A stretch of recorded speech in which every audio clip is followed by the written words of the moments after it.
غریب اور بہشت۔ دو آدمی قبرستان میں بیٹھے تھے، ایک اپنے دولت مند باپ کی قبر پر اور دوسرا اپنے درویش باپ کی قبر پر۔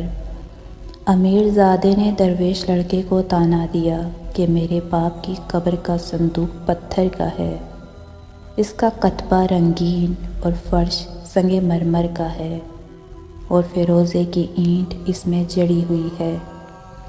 اس کے مقابلے میں تیرے باپ کی قبر کیسی خستہ حال ہے کہ 2 مٹھی مٹی اس پر پڑی ہے اور 2 اینٹیں اس پر رکھی ہیں۔